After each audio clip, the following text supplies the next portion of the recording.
I started the first all-day program for pre-K in San Francisco ever in a Spanish dual immersion school called Fairmount Elementary School. So in my classroom, every day kids would walk in with their families, and I would immediately hug them, pick them up.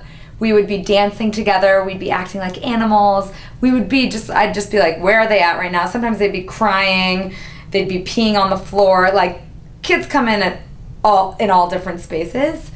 And rather than trying to get them to be how I want them to be, I just play with wherever they're at with them. So if they're crying, then I'll cry with them, and it'll become a game, and then it'll take them out of like the emotional piece behind it. But I always modeled how to play nicely with them. So like, for example, a lot of play was out of a lot of my social emotional development of my kids was out of play. So I had a peace corner where I would model, getting in a little fight with someone, which always happens, like, I want your bear, you want my bear, whatever. And I would model, oh, well, that hurts my feelings, like, what if we share? And then model how to have a solution. And I would go to the peace corner to do that work.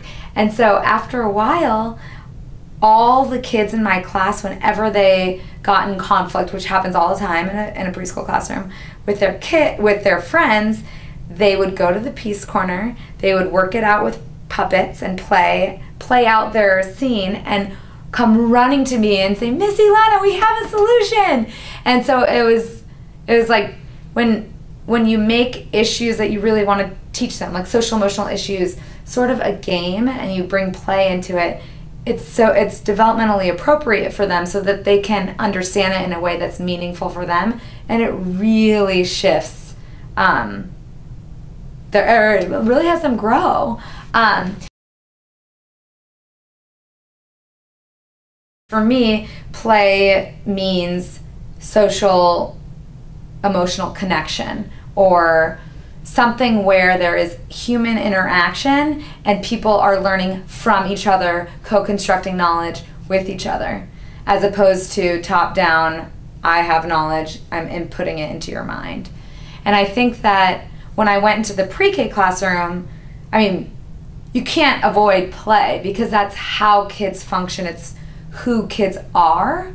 I think where we have it wrong in education is that we're trying to take that away as opposed to working with it and using it as a tool to teach kids how to learn.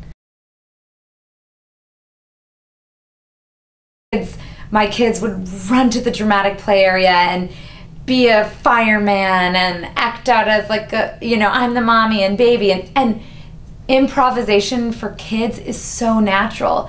We kill it off as teachers in schools because we don't give them the space to improvise, which I agree with you, I think is where the learning happens the most, because they have a space to be creative and innovative. So I think when I really started taking a step back and trying to control the space and more observing my kids, that's when I gave them the space to do their improvisation that comes so naturally. And I realized that that was so much more beneficial and effective, and less frustrating for me as a teacher than trying to control something that's actually not natural. So I think that allowing them to improvise helped me improvise, and we balanced each other out because I would start playing with them.